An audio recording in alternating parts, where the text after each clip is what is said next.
ஒரு பக்கம் முதல்வர் ஊழலை ஒழிச்சிட்டேன், லஞ்சத்தை ஒழிச்சிட்டேன்னு சொல்கிறாங்க. ஆனால் ஜனநாயகன் டிக்கெட்டை பிளாக் டிக்கெட்டில் விற்கிறாங்க. இணையதளங்களில் புக் பண்ண முடியல. தியேட்டர் வாசல்லையே ₹500 ₹5000 வரைக்கும் விற்கிறாங்க. எப்படி இது லீகலாக பண்ணுறாங்கன்னு எனக்கு தெரியல. இது கண்டிப்பாக பெரிய ஆக்ஷன் எடுக்கணும். எங்களால் ஒரு டிக்கெட் எப்படி 700 வாங்க முடியும்? எப்படி இது லீகல்? இதை கூட கட்டுப்படுத்த முடியாத ஒரு முதல்வர் எப்படி ஊழல் லஞ்சத்தை ஒழிப்பார்? இப்படிங்கிற விமர்சனத்தையும் முன்வைக்கிறாங்கல்ல, அதில் நியாயம் இல்லைன்னு நினைக்கிறேன். அதாவது நீங்கள் கேட்பது நியாயம் இருக்கிறது. தூய்மை பணியாளர்கள் போராட்டத்தின் போது போய் கூலி திரைப்படத்தை பார்த்தாரு. தற்போது ஜனநாயகன் படத்தின் போது முதல்வர் விஜய் போய் ஜனநாயகன் படத்தை பார்க்கிறாரு. நீட் தேர்வு தேவையே இல்லை என்பது தமிழக வெற்றி கழகத்தினுடைய பாலிசி, அஜெண்டா, கொள்கை. ரெண்டும் ஒரே நேரத்தில் வந்துருச்சு. ஒரே நேரத்தில் படம் இந்த படம் ரிலீஸ் ஆகிட்டு இருக்கு. திரு முதலமைச்சர் நடிகர் விஜய் அவர்களுடைய கடைசி படம் என்று கருதப்படுகிற இந்த படம். ஆகவே ஆரவாரமாக அந்த ரசிகர்கள் அதை கொண்டாடுகிறார்கள்.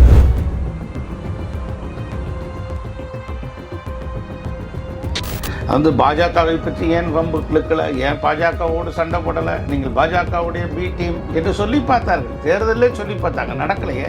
ஒரு தனியார் ஒழுங்கை பாதுகாக்க வேண்டியது ஒரு அரசனுடைய தலையாய கடமை.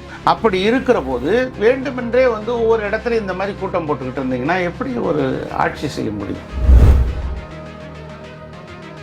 அதாவது ஜனநாயகப்படுத்தி இந்த போராட்டத்தையும் நீட் தேர்வுகளையும் ரத்து செய்ய வேண்டும் போது முடிச்சு போடக்கூடாது. ஒரே நாளில் வந்துருச்சு, அவ்வளோதான். மனக்கசப்பு இருந்தது. தொடர்ந்து சொல்வதை கேட்பதே இல்லை. தொடர்ந்து 11 முறை தோல்வி. சரி, இனி அண்ணா திராவிட முன்னேற்ற கழகத்தில் தலைவர் சரியான தலைவர் இல்லை, ரைட் பார்ட்டி ராங் லீடர் என்கிற அடிப்படையில் இப்போ தொடர்ந்து அதிமுகவிலிருந்து விலகிட்டு வர்றாங்க. அதிமுக எதிர்காலத்தில் எந்த நிலைமையில் இருக்கும்னு நினைக்கிறேன். அதாவது அந்த இடத்த திரு விஜய் பிடித்து விட்டார். ஒருவேளை சசிகலாவும் டிடிவி தினகரனும் மீண்டும் அதிமுகவில் இணைகிறாங்கன்னா அப்போ அந்த காலம் கடந்து விட்டது.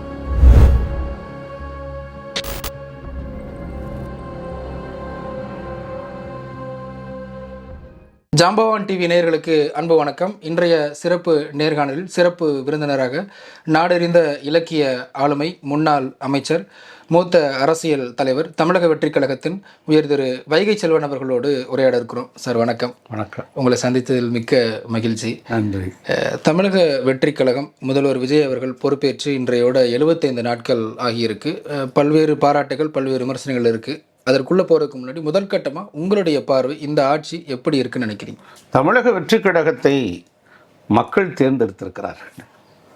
மக்களால் தேர்ந்தெடுக்கப்பட்ட ஆட்சி தான் இந்த மகத்தான ஆட்சி, தமிழக வெற்றி கழகம்.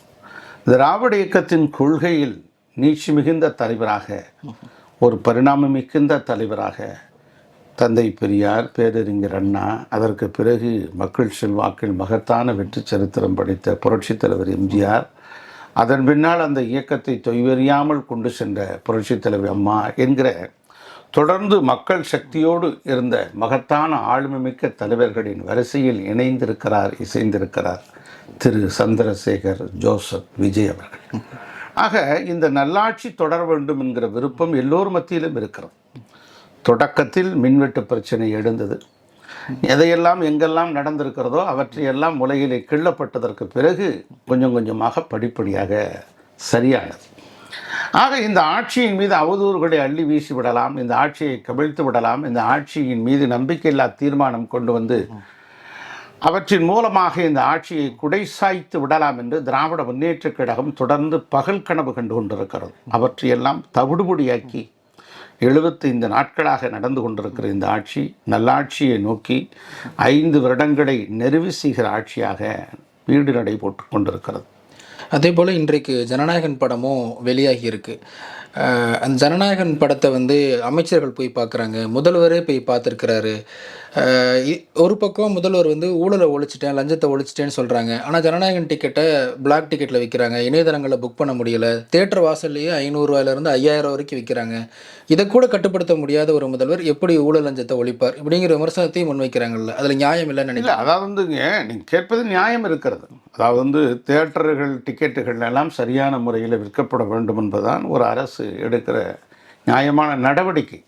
அந்த நடவடிக்கைகளை நிச்சயமாக எடுப்பார். நீங்கள் வந்து ஒவ்வொரு துறைதோறும் பார்ப்பீர்கள் என்று சொன்னால் பொதுப்பணித்துறை, நெடுஞ்சாலைத்துறை, எரிகேஷன் டிபார்ட்மெண்ட் என்று சொல்லுகிற டெண்டர்கள் அத்தனையும் நேர்மையான முறையில் நடைபெறுகிறது. ஆன்லைன் டெண்டர், யாரையும் பார்க்க வேண்டாம், அமைச்சரை பார்க்க வேண்டாம், துறை செயலாளர்களை பார்க்க வேண்டாம். ஒரு டெண்டர் கோட் பண்ணி விளம்பரம் வந்ததுன்னா அதை நீங்கள் வந்து விளம்பரத்தை டெண்டரை நீங்கள் வந்து ஆன்லைனில் அப்ளை பண்ணிங்கன்னா யார் குறைவான கோட் பண்ணியிருக்காங்களோ, குறைவான அளவில் செய்திருக்கிறார்களோ அவர்களுக்கு அந்த வாய்ப்பு கிடைத்து விடுகிறது. இது நேர்மையான முறையில் நடைபெறுகிறது. இப்போ ஸ்கூல் எஜுகேஷன் டிபார்ட்மெண்ட்டில், பள்ளிக்கல்வித்துறையில் நீங்கள் வந்து ஐசிஎஸ்சி, சிபிஎஸ்சி, மெட்ரிகுலேஷன் போன்றவைகளுக்கெல்லாம் என்ஓசி வழங்குவது வழக்கம். அந்த வழக்கம் இன்று உண்மையாக நேர்மையாக நடந்து கொண்டிருக்கிறது. இப்படி துறைதோறும் நடக்கிற போது ஜனநாயகத்தின் டிக்கெட்டு மாத்திரம் இப்படி விற்பதற்கு அனுமதிக்குமா இந்த அரசு? இது கடுமையாக நடவடிக்கை எடுக்கும். அங்கொன்றும் இங்கொன்றுமாக சில நேரங்களில் நடைபெறலாம். ஆனால் அதை தடுப்பதற்கு முழுமையான நடவடிக்கைகளை இன்று தொடங்குகிறது அரசு.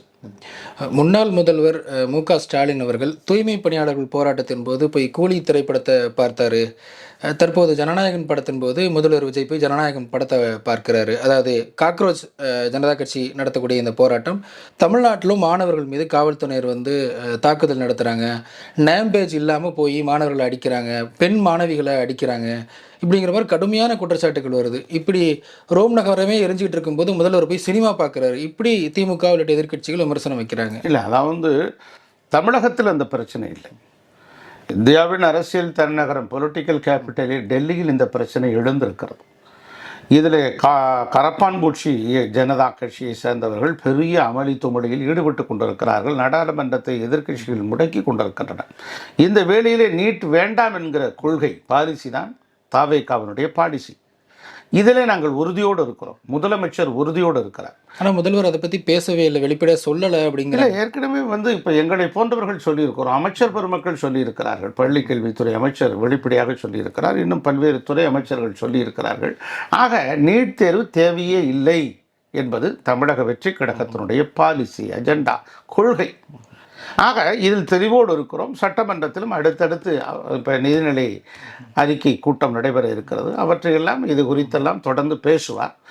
அந்த கரப்பாம்பூச்சி ஜனதா கட்சியின் சார்பில் ஆர்ப்பாட்டத்தில் கலந்து கொண்ட திரு ராகுல் காந்தி போலீசார் நடத்திய விதத்தில் குறித்து தமிழக வெற்றி கழகம் கண்டனத்தை பதிவு செய்திருக்கிறது.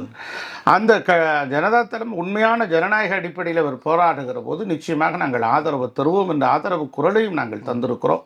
ஆக இது எல்லாம் ஒரு பக்கம் இருந்தாலும் கூட வேண்டுமென்றே அவதூறுகளை திராவிட முன்னேற்ற கழகம் பரப்பி வருகிறது. இது அவதூறுகளையெல்லாம் மக்கள் நம்ப மாட்டார்கள், ஏற்க மாட்டார்கள். ஆனால் அவங்க என்ன சொல்கிறாங்க, தமிழ்நாடு மட்டும்தான் முதல்ல வந்து தனியாக நீட்டை எதிர்த்து போராடியது.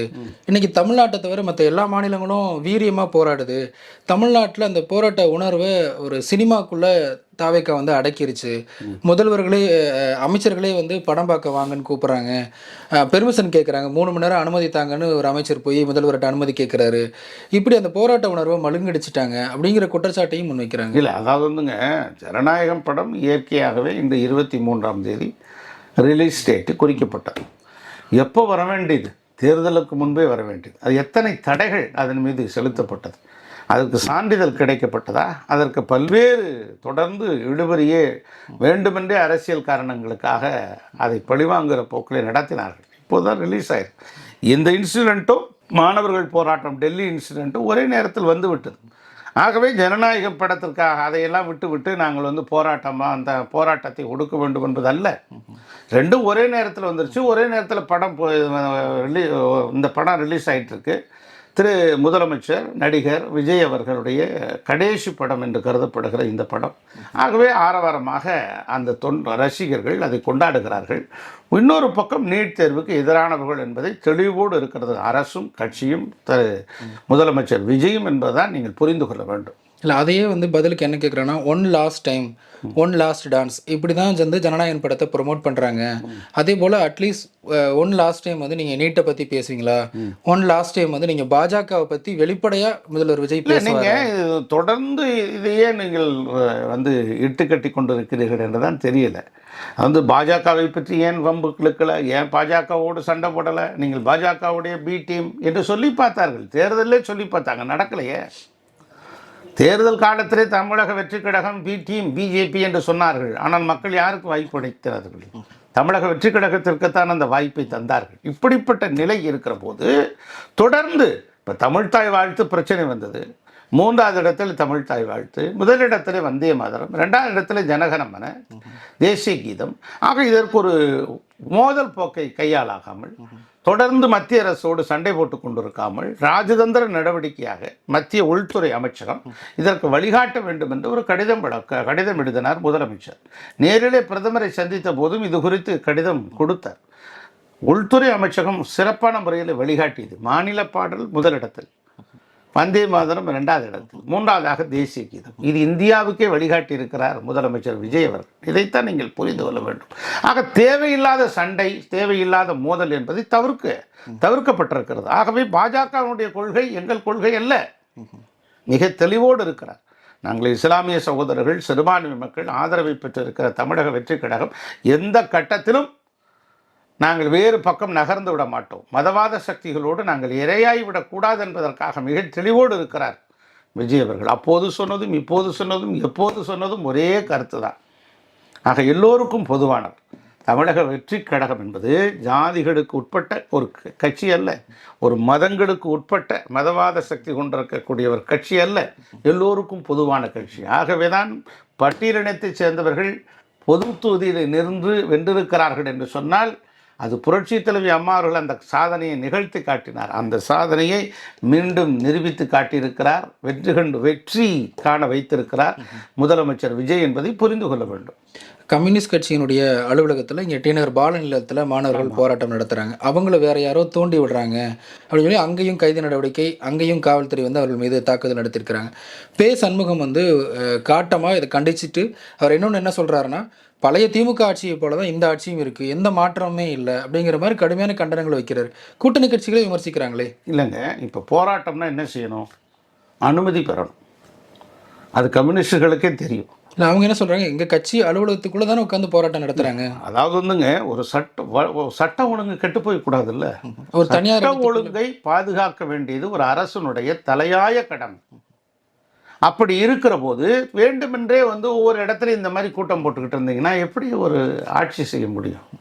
ஆகவே அந்த ஆட்சி இந்த ஆட்சின்னு ஒப்பிடலாம் வேண்டாம், அவர்களுக்கே தெரியும்.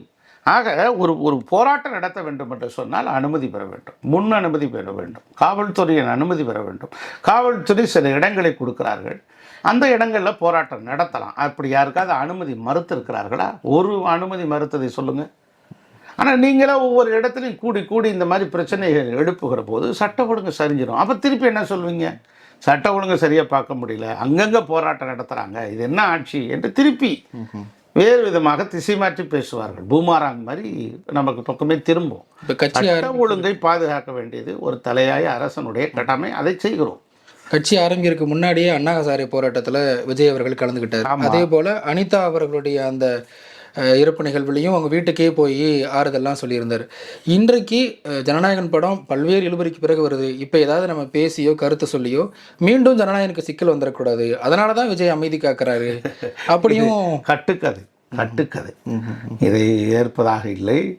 அதாவது வந்து ஜனநாயகப்படுத்தி இந்த போராட்டத்தையும் நீட் தேர்வுகளையும் ரத்து செய்ய வேண்டும் போதே முடிச்சு போடக்கூடாது. ஒரே நாளில் வந்துருச்சு, அவ்வளோதான். மற்றபடி நீட் தேர்வு ரத்து செய்ய வேண்டும் என்பது தமிழக வெற்றி கழகத்தினுடைய அரசினுடைய ஒரு முக்கியமான அஜெண்டா, அது ஒரு பக்கம். ஆகவே இதையும் நம்ம முடிச்சு போடக்கூடாது. எப்போ எதிர்க்க வேண்டிய விஷயத்தை நாங்கள் எதிர்ப்போம்.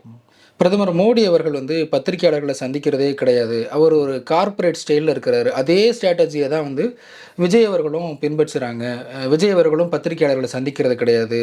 ஏன்னா இதற்கு முன்னாடி இருந்த அனைத்து முதல்வர்களும் பத்திரிகையாளர் சந்திச்சிருக்கிறாங்க. எம்ஜிஆர் அவர்கள் மிக நெருக்கமாக பத்திரிகையாளரோடு இருப்பாருங்கிற மாதிரி செய்திகள்லாம் கேள்விப்பட்டிருக்கோம். ஆனால் விஜய் அவர்கள் பத்திரிகையாளர்களை திட்டமிட்டு புறக்கணிக்கிறாரு, அது ஒரு ஸ்ட்ராட்டஜியாக வைக்கிறாரு. மக்கள்கிட்ட நெருங்கி போயிட்டோம்னா அவருக்கான அந்த மாஸ் கல்ட் ஃபிகர் குறைஞ்சிரும் அப்படிங்கிற ஒரு ஸ்ட்ராட்டஜியை பின்பற்றுறாருன்னு சொல்கிறாங்க. அது உண்மையா சார்? இல்லை, அதாவது வந்து பத்திரிகையாளர் விரைவில் சந்திப்பார். சட்டமன்றத்திலே வந்து தொடர்ந்து பதிலுக்கு பதில் தர வேண்டும் என்பதை எல்லோரும் எதிர்பார்த்தார்கள். அவர் பதிலுரையிலே தந்ததை கேட்டு பயந்து நடுங்கி விட்டார்கள்.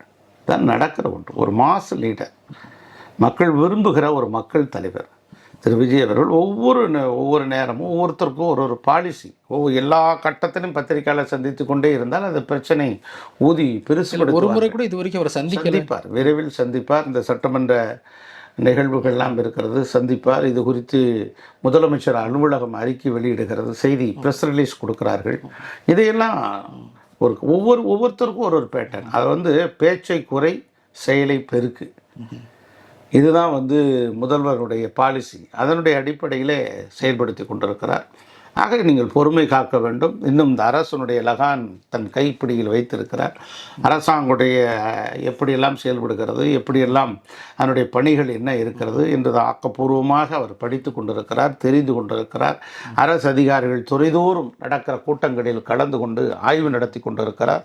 முழுமையாக தெரிந்ததற்கு பிறகு பத்திரிகையாளர்களை விரைவில் சந்திப்பார். அதே போல் ஊழல் குற்றச்சாட்டுக்கள், அந்த பழைய ஆட்சியினுடைய டெண்டர்கள் எல்லாமே ரத்து செய்யப்பட்டிருக்கு அப்படிங்கிறது ஒரு பக்கம் இருந்தாலும், இன்னொரு பக்கம் ஊழல் இவங்க பாக்கெட்டு, முறுக்கு பாக்கெட்டு இந்த அளவில் தான் ஊழலை ஒழிக்கிறாங்க.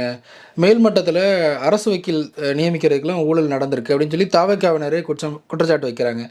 தவிகாவினும் சில இடங்களில் கைதே செய்யப்பட்டிருக்கிறாங்க, லஞ்சம் பெற்றாங்க அப்படின்னு. அதே போல் பழனி கோயில் முறைகேடு, அது இன்னமும் ஒரு பெரிய சர்ச்சையாக இருக்குது. இப்படி மேல்மட்டத்தில் உள்ள ஊழலை கட்டுப்படுத்த முடியலை, அதை கையாள்வதற்கு முதல்வர் விஜய் தவறார் அப்படின்னு எதிர்க்கட்சிகள். அதாவது அரசு வழக்கறிஞர்கள் பொறுத்த மாத்திரத்தில் நேர்மையாக நடைபெற்றிருக்கிறது என்று உயர்நீதிமன்ற நீதியரசரே கருத்து தெரிவித்திருக்கிறார். அதில் எந்த இல்லை. இப்போ நான் ஒரு கட்சி நிர்வாகிகள் பரிந்துரை செய்கிறாங்க. பரிந்துரை செய்கிறதை ஏற்று ஒரு அமைச்சர் அதை தகுதியானவர்களை பட்டியல் தயாரி செய்யப்படுகிறது. ஆகவே இதில் தவறு இழைத்து விடுகிறார்கள், இதில் பணம் புழங்கிடுச்சு அப்படிங்கிறதெல்லாம் கிடையாது. என் பேரை சொல்லி யாரும் பணம் வாங்கினாங்கன்னா என்கிட்ட கம்ப்ளைண்ட் பண்ணுங்கன்னு சட்டத்துறை அமைச்சர், மின்துறை அமைச்சர் சகோதரர் நிர்மல்குமாரே நேரடியாக சொல்லியிருக்கிறார். முதலமைச்சரை இந்தியாவில் எந்த முதலமைச்சர் சொன்னார்? கரூர் கூட்டத்திலே முதலமைச்சர் சொல்லுகிறார், ஏதாவது லஞ்ச பணம் கேட்டாங்கன்னா நேரடியாக எனக்கு ஃபோன் பண்ணுங்கள், இது என் தம்பி ஆச்சு, இது அண்ணா ஆச்சு, எங்கள் மாமா ஆச்சு, என் பையன் ஆச்சு, எங்கள் விஜய் ஆச்சுன்னு சொல்லுங்கன்னு எந்த இந்தியாவில் ஒரு முதலமைச்சராக அதை சொல்ல முடிகிற அந்த துணிவு இருக்கிறதா? அதை சொல்லி இருக்கிறார் முதலமைச்சர் விஜய் அவர்கள். அதைத்தான் பார்க்க ஸ்டாலினும் அவங்க அப்பா கேட்குறேன் சொல்லுங்க அப்படிங்கிற மாதிரி அவர் சொன்னார். ஆனால் ஊழல் பெருக்கெடுத்து ஓடிவிட்டது. திராவிட முன்னேற்ற கழக ஆட்சியிலே ஊழல் தலைவிரித்து ஆடியது. பிரசவத்திலெல்லாம் தலைதான் முதலில் வரும், ஆனால் கைதான் முதலில் வந்தது திமுக ஆட்சியில். காசு தந்தால் மிச்சம் வந்தது என்கிற நிலையில்தான்.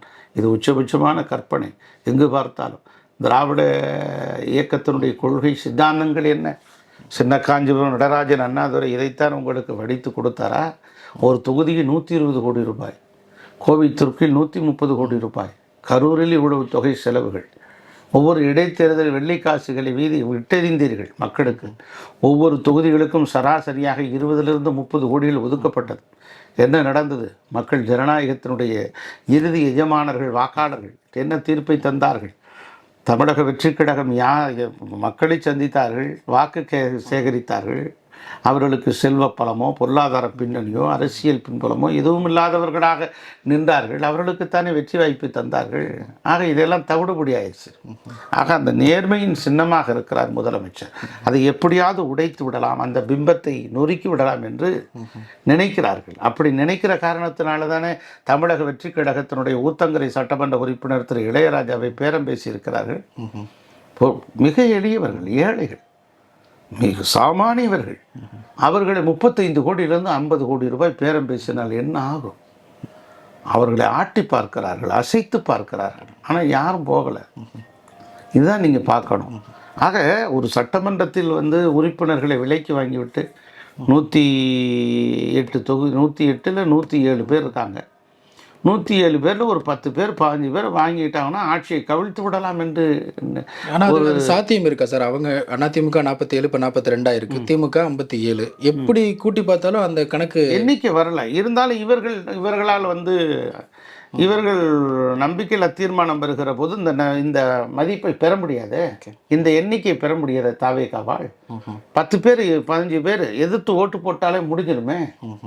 அந்த சூழ்ச்சியை, அந்த சூது யார் பண்ணது? திராவிட முன்னேற்ற கழகம் பண்ணது இல்லையா? அதைத்தானே குற்றம் சாட்டினார்கள்.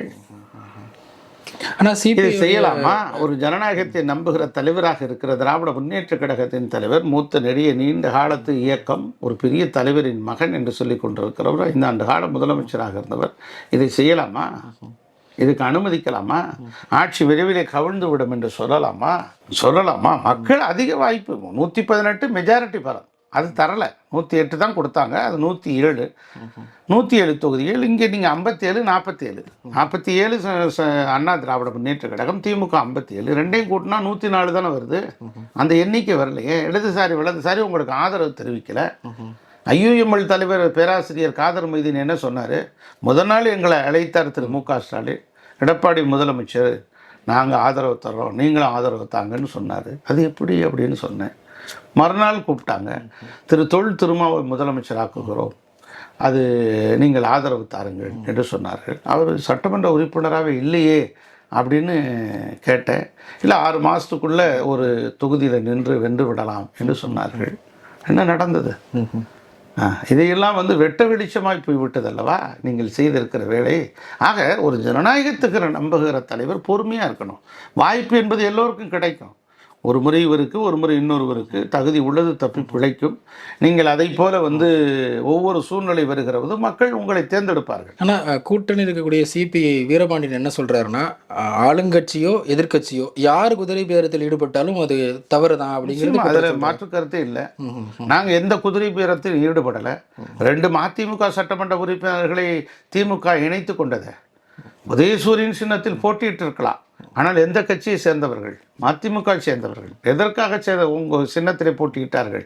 சரி, வெற்றி பெற வேண்டும், பொது சின்னமாக இருந்தால் எளிதாக எல்லார் இடத்துல ரீச் ஆகும் அப்படின்னு சொன்னாங்க. அதுக்கு நீங்கள் அவர்களிடத்தில் எம்ஆர் விஜயபாஸ்கர் என்ன சொல்றாரு? தாவேகா டீம் எங்களை அப்ரோச் பண்ணாங்க, அந்த அப்ரோச் பிடிச்சிருந்துச்சு அப்படின்னு முதல் நாள் சொல்றாரு. அடுத்த நாள் மறுக்கிறாரு. வைகோ அவர்கள் முதல் நாள் பேசும்பொழுது உங்க 2 எம்எல்ஏக்களை ராஜினாமா பண்ண சொல்லுங்க, நீங்க சொல்ற இடத்துல நான் பிரச்சாரம் பண்றேன்னு விஜய் என்கிட்ட சொன்னாருன்னு வெளிப்படையா சொன்னார். அடுத்த நாள் மறுக்கிறாரு. எதிர்கட்சிகள் என்ன சொல்றாங்கன்னா, விஜய் தான் அதிமுக எம்எல்ஏக்களை ராஜினாமா பண்ண சொல்றாரு, அவர் சொல்றதுனாலதான் தொடர்ந்து அதிமுக இருந்து தாவேகாக்கு இணையறாங்க அப்படிங்கறது குற்றச்சாட்டாவே வைக்கிறாங்க. இல்லை, அதெல்லாம் கிடையாதுங்க. விருப்பத்தோடு வருகிறார்கள், விரும்பி சார் பதில் கேட்குறாங்கல்ல. ஒரு சட்டமன்ற உறுப்பினராக ஜெயிக்கிறதுக்கு எத்தனை கோடிகள் செலவு பண்ணுறாங்க, எல்லாத்தையும் விட்டுட்டு தாவேக்கால அடிப்படை உறுப்பினராக போய் சேர்றதுக்கு காரணம் என்னன்னா, ஏற்கனவே இருந்த அண்ணா திராவிட முன்னேற்ற கழகத்தில் மதிப்பு இழந்து விட்டார்கள். தங்களுடைய கட்சி பதவி பறிக்கப்பட்டு விட்டது, மீண்டும் தரப்படலை. தனக்கு கீழே இருக்கிறவர் அந்த பதவியில் இருக்கிறார். அங்கு தன்னுடைய சுயமரியாதைக்கு ஒரு இழுக்கு ஏற்படுகிறது. ஆகவே சகித்து கொள்ள முடியவில்லை, பொறுத்து கொள்ள முடியவில்லை. பதவியே போனால் கூட பரவாயில்லை, தன்மானத்தோடு தமிழக வெற்றி கழகத்தில் இணைந்து விடலாம். அவர்கள் வாய்ப்பு வழங்கினால் நம் தேர்தலில் போட்டியிட்டு மீண்டும் சட்டமன்ற உறுப்பினர் ஆகலாம் என்கிற அடிப்படையில் தான் பணியாற்றுகிறது. குதிரை பேரம் என்பதெல்லாம் எதுவுமே இல்லை. ஆனால் ஒரு பெரிய தயக்கம் இருக்குது சார். இப்போ சிவி சண்முகம் நேற்றைக்கு முன்தினம் அவர் ராஜினாமா செஞ்சுட்டு கிட்டத்தட்ட ஒரு 2000 பேர் நினைக்கிறேன் அதிமுக தொண்டர்கள்னு சொல்லி அவங்க வெளியேறாங்க. திருப்பி உடனே அவங்க எந்த கட்சியிலையும் சேர்றதில்லை. ராஜினாமா பண்ணுறாங்க, ஒரு குறிப்பிட்ட கால இடைவெளி எடுத்துக்கிறாங்க, பிறகு திருப்பி போய் தாவேக்கால சேர்றாங்க. அந்த கால இடைவெளியில் ஏதோ நடக்குது அப்படிங்கிறது கேள்வியாக வைக்கிறாங்க. அப்படி கிடையாதுங்க, யாரையும் தடுக்க முடியாது. ஜானகி அணி, ஜெயலலிதா அம்மையார் அணி என்று 2 அணிகள் இருந்தது எம்ஜிஆருடைய மறைவுக்கு பிறகு. அம்மாவுடைய அணி 27 இடங்களை பிடித்தது. ஜானகி அம்மையாருடைய அணி 1 இடமோ 2 இடமோ அவரே தோற்றுப்போனார். பெரிய ஒரு சரிவு. ஆகவே ஜானகி அம்மையாரை நம்பி போன தொண்டர்கள் சாரசாரியாக அம்மாவுடைய அணிக்கு வந்து விட்டாங்க. சில நாட்கள் அவங்களும் அரசியல் விட்டு வெளியேறிட்டாங்க. அவங்க கொண்டு வந்துட்டாங்க. அதுதான் இப்போ அண்ணா திராவிட முன்னேற்ற கழகத்தினுடைய நிலைமை. அதுதான் ஒரு 10 தோல்வி, இந்த தேர்வு 11வது தோல்வி. அதை பற்றி அவர் கவலையே கொள்ளவில்லை. பொதுச் செயலாளராக இருக்கிற ஒருவர் வெற்றியை தேடித்தர வேண்டிய ஒரு கட்சிக்கு, ஒரு அங்கீகாரத்தை தேடித்தர வேண்டிய ஒரு கட்சிக்கு, ஒரு பாமரரிடத்தில் நம்பிக்கையும் விளிம்புநிலை மக்களிடத்தினுடைய ஆதரவையும் பெற்றிருக்கிற அண்ணா திராவிட முன்னேற்ற கழகம் படுதோல்வியை தொடர்ந்து அடைவதற்கு என்ன காரணம்? அதற்குரிய ராஜதந்திர வியூகம், தேர்தல் யுத்தி, மக்களை சந்திக்கின்ற மாண்பு, கூட்டணி அமைக்கின்ற ஒரு பண்பு நலன், இவைகளெல்லாம் தவறிவிட்டு விட்டது. ஆகவே நம்பிக்கை இழந்து போகிறார்கள். அம்மா அவர்கள் 96 தோற்று போனார்கள். கட்சி 2-3 இடங்கள் தான் சட்டமன்ற உறுப்பினர்கள் பெற்றோம். இனிமேல் எழுந்திருக்க முடியாது என்று சொன்னார்கள். ஆக அப்படி இருந்த நிலையிலும் கூட போகவில்லையே, அங்கே நின்றார்கள். அம்மாவை நம்பி நின்றார்கள். 98 பெரிய வெற்றி கிடைத்தது. ஆகவே அப்படிப்பட்ட தலைவராக இல்லாத காரணத்தினால்தான் வெளியேறுகிறார்கள். இப்போ மாஃபா பாண்டியராஜன் என்ன சொல்றாருன்னா, உதயநிதி தான் எங்களை அப்ரோச் பண்ணாங்க, திமுக தான் அந்த அதிமுக கூட்டணி அப்படிங்கிறதுக்கு முயற்சி செஞ்சாங்க, அதை அதிமுக நிராகரிச்சிருச்சு, அதை நாங்கள் தான் நடக்க விடாமல் தடுத்தோம் அப்படிங்கிறது சொல்றாரு. எடப்பாடி தொடர்ந்து அது கட்டுக்கதை அப்படிங்க கிடையவே கிடையாது அப்படின்னு சொல்லி தினமும் பேசி நடக்கல. அதனால அப்படி சொல்றாரு. பேச்சுவார்த்தை நடந்ததா இல்லையா? நீங்கள் சட்டமன்ற கூட்டத்தில் என்ன சொன்னீங்க? 47 சட்டமன்ற உறுப்பினர்கள் புதுச்சேரியிலே தங்க வைக்கிற போது நம்ம தான் ஆட்சி அமைக்கிறோம்னு சொல்கிறாரு. எப்படி 47 எண்ணிங்க 47 பேரை வச்சுக்கிட்டு 118 எப்படி காட்டுவீங்க? அது திமுக நமக்கு ஆதரவு தருது. ஏற்க மாட்டார்களே மக்கள். இப்போ சுபவிலாம் என்ன சொல்றாரு, ரெண்டும் திராவிட கட்சி கூட்டணி வச்சா என்ன தப்புன்னு கேட்குறாரு. சரி, அது ரைட்டு வச்சுக்குங்க. அதையே மறுக்கிறீங்க? வச்சு பாருங்க. 47 57 எவ்வளோ வருது? 104 தானே வருது. மிச்சம் 118க்கு என்ன மிச்சம் எண்ணுக்கு என்ன பண்ணுவீங்க? அதில் ஒரு 118 பேருக்கு என்ன பண்ணுவீங்க? 14 பேர் வேணும் இல்லை? 14 பேர் யார் இருக்கா? உங்களை ஆதரிக்க யார் இருக்கா? இடதுசாரிகள் வலதுசாரிகள் அங்கே இருக்காங்க, காங்கிரஸ் அங்கே இருக்குது, விடுதலை சிறுத்தை தாவேக்கோட இருக்குது, ஐயுஎம்எல் ஆதரவு இருக்குது. அப்போ யார் ஆதரவு இருக்குது? அந்த எண்ணிக்கை கொண்டு வர முடியாத. அப்போ எண்ணிக்கை கொண்டு வர முடியாது என்று சொல்கிற போது ஒரு குழப்பத்தை ஏற்படுத்தி ஆட்சியை கலைத்து விடலாம் என்கிற திட்டம் தானே உங்கள் திட்டம். அந்த ஆட்சியை கலைத்து விட்டதற்கு பிறகு மீண்டும் தேர்தல் வந்தால் நாம் அதிகாரத்தை பிடித்து விடலாம் என்கிற கணக்கு தானே. ஏற்கனவே தமிழக வெற்றி கழகம் ஆட்சிக்கு வராது, 1-2 இடங்கள் தான் வெற்றி பெறும். திரு விஜய் அவர்களே 2 இடத்தில் போட்டியிடுகிறார், ஏதாவது ஒரு இடத்தில் தான் வெற்றி பெறுவார் என்கெல்லாம் தவறான கணக்கை கற்பித்தார்கள். அதான் நடந்து முடிந்தது. என்னாச்சு? அது ஒரு அவநம்பிக்கையோட வெளிப்பாடு தானே சார், 2 தொகுதியில் போட்டியிடுறதுங்கிறது. அப்படி இல்லை, எல்லா தலைவர்களும் அப்படி நிறைய தொகுதி. புரட்சித் தலைவர் அம்மாவே 2 தொகுதியில் போட்டிட்டாங்கல்ல, பர்கூரில் காங்கேயத்திலும். முதலாக அரசியல் களத்தில் வருகிற போது நாம் தொடர்ந்து வெற்றி பெற வேண்டும் என்கிற ஒரு தொகுதியில் தோற்று போய் ஒரு தொகுதியில் வெற்றி பெற்றால் தான் அவருக்கு மக்கள் செல்வாக்கு இல்லை என்று அர்த்தம். 2 தொகுதியிலே வெற்றி பெற்றார். புரட்சித் தலைவர் அம்மா அவர்கள் பர்கூர் காங்கேயத்திலும் வெற்றி பெற்றார். அதான் மாஸ் லீடர் ஆனாங்க. காங்கேயத்தை ராஜினாமா செய்துவிட்டு திரு ஆர்.எம். வீரப்பன் அந்த தொகுதியில் வென்றார். அவரை கல்வி அமைச்சர் ஆக்கினார்கள். அதை போல் இப்போ திருச்சி கிழக்கு காலியாக இருக்குது. அதுக்கு யார் வேட்பாளரோ அது தலைவர் முடிவு செய்வார். அதே போல் தாவேகா கூட்டணியில் இருக்கக்கூடிய இடதுசாரிகள் தொடர்ந்து தாவேகா அரசை விமர்சிச்சுட்டு வர்றாங்க. வைகோ அவர்கள் பகிரங்கமாக அதெல்லாம் நீங்கள் பண்ணக்கூடாது, அப்படி பேசக்கூடாது அப்படின்னு சொல்லி பொது வழியிலேயே அவர் கண்டிக்கிறார். விடுதலை சிறுத்தைகள் வன்னியரசு ஒரு கருத்தை சொல்கிறாரு, திருமாவளவன் வேற ஒரு கருத்தை சொல்கிறாரு. சிறுத்தைகளும் இடதுசாரிகளும் சீக்கிரமாக இந்த அணியை விட்டு வெளியே போயிடுவாங்க அப்படின்னு தொடர்ந்து பேசிட்டு வர்றாங்க. அதில் உண்மை இல்லைன்னு நினைக்கிறேன். அப்படிலாம் இல்லை. இடதுசாரிகளும் தங்களுடைய கருத்தை பதிவு செய்கிறார்கள். குதிரை பேரத்தை விமர்சித்தார்கள், நியாயமான கருத்து தான். குதிரை பேரம் அந்த தமிழக வெற்றி கழகத்தில் நடக்கவில்லை. விடுதலை சிறுத்தைகள் அங்கம் பெற்றிருக்கிறது, அமைச்சராக இருக்கிறார் திரு வன்னியரசு அவர்கள். ஐயுஎம்எல் அங்கம் பெற்றிருக்கிறது, அமைச்சராக இருக்கிறார்கள். ஐயுஎம்எலும் காங்கிரஸ் மட்டும்தான் விமர்சிக்கிறது இல்லை, மற்ற எல்லாரும் விமர்சிக்கிறாங்க. விமர்சிக்கட்டும். எதிரெதிர் கருத்துக்கள் வருகிற போது தானே ஒரு புதிய ஜனநாயகத்தில் ஒரு புதிய கருத்துக்கள் உருவாகும். எல்லா கூட்டணி கட்சிகள் ஒன்றாக இருக்கிற போது கருத்து சுதந்திரம் என்பது எல்லாருக்கும் பொதுதானே. ஆக தவறுகளை சுட்டி காட்டுவது நல்லது தானே. தவறு இருந்தால் அதை திருத்திக் கொள்கிறோம். இல்லாத போது அவர்களை கூப்பிட்டு அழைத்து இல்லை இது சரியாகத்தான் இருக்கிறது என்று விளக்கம் கொடுக்க போகிறோம். இது நியாயமான கோரிக்கை தான். இல்லை, இந்த நிலையில்லாத ஜனநாயகத்துக்கு ஒரு நல்லது தான், வரவேற்க தகுந்த அம்சம் தான் இவைகள் எல்லாம். இல்லை, இவங்க உறுதியாக இல்லாததுனால தான் அதிமுகவிலிருந்து சட்டமன்ற உறுப்பினர்களை அல்லது மூத்த நிர்வாகிகளை தாவேக்கா அப்படி ஹைஜாக் பண்ண பார்க்குது அப்படிங்கிற குற்றச்சாட்டை வைக்கிறாங்க. இல்லை, ஹைஜாக் பண்ணலை. இப்போ நாங்கள்லாம் போயிருக்கோம்னா எங்களை ஹைஜாக் பண்ணாங்களா? மனக்கசப்பு இருந்தது, தொடர்ந்து சொல்வதை கேட்பதே இல்லை, தொடர்ந்து 11 முறை தோல்வி. சரி, இனி அண்ணா திராவிட முன்னேற்ற கழகத்தில் தலைவர் சரியான தலைவர் இல்லை, ரைட் பார்ட்டி ராங் லீடர் என்கிற அடிப்படையில் சரி இந்த தலைவர் இருக்கிற வரைக்கும் அண்ணா திராவிட முன்னேற்ற கழகம் வெற்றியை நோக்கி பயணிக்கப் போவதில்லை. அதை பற்றியான புரிதலும் இல்லை, தொலைநோக்கு சிந்தனையும் இல்லை. ஆகவே ஒரு திராவிட இயக்கத்தின் சித்தாந்தத்தின் பரிணாம வளர்ச்சி மிகுந்த தலைவராக திரு விஜய் அவர்களை பார்க்க தொடங்கி விட்டார்கள். ஆக அவர் பக்கம் போவோம் என்கிற அடிப்படையில் தான் நாங்கள் வந்திருக்கிறோம். சார், உங்கள் மேலே ஒரு க்ளீன் இமேஜ் இருக்குது, உங்கள் மேலே ஒரு நன்மதிப்பு மக்கள்கிட்டையும் இருக்குது, அதிமுக கட்சி தொண்டர்கள்ட்டையும் இருக்குது. ஆனால் சி விஜயபாஸ்கரோ எம்ஆர் விஜயபாஸ்கரோ இவங்களாம் இணையும் போது இப்போ கேள்வி கேட்குறது, நீங்கள் இவங்களெல்லாம் வச்சுக்கிட்டு எப்படி ஊழல் ஏதாவது ஆட்சியை நீங்கள் கொடுக்க முடியும்? அடுத்தடுத்து வழக்குகள் இருக்குது, சென்ட்ரல் கவர்மெண்ட்லேயும் வழக்குகள் இருக்குது, தமிழ்நாடு அரசாங்கத்துலேயும் வழக்குகள் இருக்குது. அப்படி இருக்கிற ஒரு நபரை நீங்கள் ஏன் சேர்க்குறீங்க அப்படின்னு கேட்குறாங்கல்ல. இல்லை, அதாவது குற்றம் நீதிமன்றத்தில் நிரூபிக்கப்படும் வரை அவர்கள் குற்றவாளி அல்ல. இறுதியான தீர்ப்பு நீதிமன்றம் தானே தரணும். குற்றவாளி என்ற தீர்ப்பு வழங்கினால் திரு சகாயம் கருத்து ஏற்கப்படக்கூடியது. ஆக மக்களால் தேர்ந்தெடுக்கப்பட்ட சட்டமன்ற உறுப்பினர் மக்கள் நிராகரிக்கலையே அவர்களை, அதைத்தான் நம்ம பார்க்கணும். சார், நீங்கள் நீண்ட நெடிய ஒரு பாரம்பரியம் அதிமுகவிலையும் பொது வெளியிலையும் உங்களுக்கு இருக்குது. இப்போ நீங்கள்லாம் எடப்பாடி அவர்களுக்கு பர்சனலாக நெருக்கமாக தான் இருந்திருப்பீங்க. பல்வேறு சஜஷன்ஸ் இது இப்படி செய்யலாம் அப்படி செய்யலாம் நிறைய விஷயங்கள் சொல்லியிருப்பீங்க. அதை எதையுமே நான் கண்டுக்க மாட்டேன், அதிமுக தோத்தா பரவாயில்ல அப்படிங்கிற அடிப்படையில் ஒரு கட்சி பொதுச் செயலாளர் ஒரு கட்சி தலைவர் எப்படி சார் யோசிப்பாங்க? அப்படி தான் இருந்தார். அப்படித்தான் இருந்தார். நிறைய விஷயங்கள் வெளிப்படையாக சொல்ல முடியாது. நிறைய விஷயங்கள் வந்து இல்லை சார், அவரும் ஆளுங்கட்சியாக வரணும், நான் திருப்பி முதல்வராக அப்படி வரணும் இல்லை, அப்படி இல்லை. அப்படிங்கிற எண்ணம் அவருக்கு இல்லாமலே கிடையாது. இருக்கும். போன முறை நாடாளுமன்ற தேர்தலில் தேசிய கட்சியோடு போட்டி போட்டிருக்க வேண்டும். அப்படி தேசிய கட்சிகள் கூட்டணியில் அங்கம் வகித்தால் பாஜகவில் ஒரு 5-7 எம்எல்ஏ சட்டமன்ற நாடாளுமன்ற உறுப்பினர்கள் வந்து விடுவார்கள், அமைச்சராகி விடுவார்கள் என்கிற ஒரு அச்சம் அவருக்குள்ளே இருந்தது. இந்த முறை அண்ணா திராவிட முன்னேற்ற கழகம் வெற்றி பெற்றால் தன்னை முதலமைச்சர் ஆக்குவார்களோ ஆக்க மாட்டார்களோ என்கிற ஒரு பயம் இருந்தது. ஆகவே அதனுடைய வேகத்தை நோக்கி செல்லவில்லை. திராவிட முன்னேற்ற கழகத்திற்கு எதிர் வினையாக மக்கள் எங்கு பார்த்தாலும் எதிர்ப்பு அலை இருந்தது. அதிகாலை வேளையில் செல்போனை பார்த்தால் 5000 ரூபாய் தமிழக அரசு அனுப்பியது. தலைமை செயலாளருக்கும் முதலமைச்சருக்கும் மாத்திரமே தெரிந்த இந்த விஷயம் காலையில் பார்த்தால் எல்லோருக்கும் அதிர்ச்சி. அத்தனை பேரும் பெண்களுக்கு வந்தது. ஆக இதையெல்லாம் கொடுத்த அரசை தூக்கி எரிந்து வீட்டுக்கு அனுப்புகிறார்கள் என்று சொன்னால் இந்த எதிர்ப்பு அலையை யார் அறுவடை செய்திருக்க வேண்டும்? அண்ணா திராவிட முன்னேற்ற கழகம் அது அறுவடை செய்திருக்க வேண்டும். 2 ஆண்டுகளில் கட்சி தொடங்கி நடிகர் விஜய் அறுவடை செய்திருக்கிறார் என்று சொன்னால் அவர் மீது நம்பிக்கை பெற்று விட்டார்கள். நம்பிக்கை அவர் மீது வைத்து விட்டார்கள் தமிழக வாக்காளர்கள், தமிழக மக்கள். இதையெல்லாம் செய்ய தவறிவிட்டார்.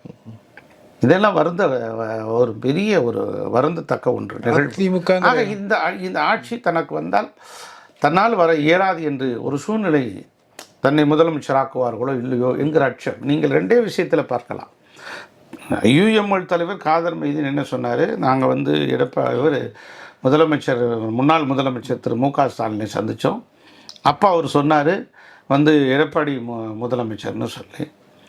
அடுத்த நாள் எங்களுக்கு தொல் திருமாவளவன் சொன்னார். தொல் திருமாவளவன் வந்த பிறகு எடப்பாடியே வேணான்ட்டார். இல்லை இல்லை இல்லை, அவர் முதலமைச்சராக்கிறதுக்கு நான் ஏன் கட்சி நடத்தணும்? 32 அமைச்சர்களும் அதிமுகவை சேர்ந்த சட்டமன்ற உறுப்பினர்கள், ஆனாலும் நான் ஏற்றுக்கிற மாட்டேன். இதுதான் அவருடைய பாலிசி. ஓகே. ஆக அந்த எந்த இடத்துல ஏற்றுக்க மாட்டேங்கிறது வேற ஒரு கண்ணோட்டத்தில். இது எல்லாம் நீங்கள் தான் ஒரு பத்திரிகையாளர், 4ஆம் தூண். நாங்கள் சில விஷயங்கள்லாம் வந்து தனிப்பட்ட விமர்சனங்களை நான் எப்போதும் வைப்பதில்லை. அரசியலில் என்னுடைய மாணவ பருவம் தொட்டு தொடங்கிய நிலையில் இன்று வரை தனிப்பட்ட விமர்சனங்களை வைப்பதில்லை. இதெல்லாம் நீங்கள் தான் துப்பறிஞ்சு மக்களுக்கு எடுத்து சொல்லணும். இப்போ தொடர்ந்து அதிமுகவிலிருந்து விலகிட்டு வர்றாங்க. அதிமுக எதிர்காலத்தில் எந்த நிலைமையில் இருக்கும்னு நினைக்கிறீங்க? அதாவது அந்த இடத்தை வந்து திரு விஜய் பிடித்து விட்டார். 101 தொகுதிகளில் 3வது இடம் அண்ணா திராவிட முன்னேற்ற கழகம். 18 தொகுதிகளில் டெபாசிட் இழந்து போனது. இது அண்ணா திராவிட முன்னேற்ற கழகத்துக்கு மிகப்பெரிய சரிவு அல்லவா?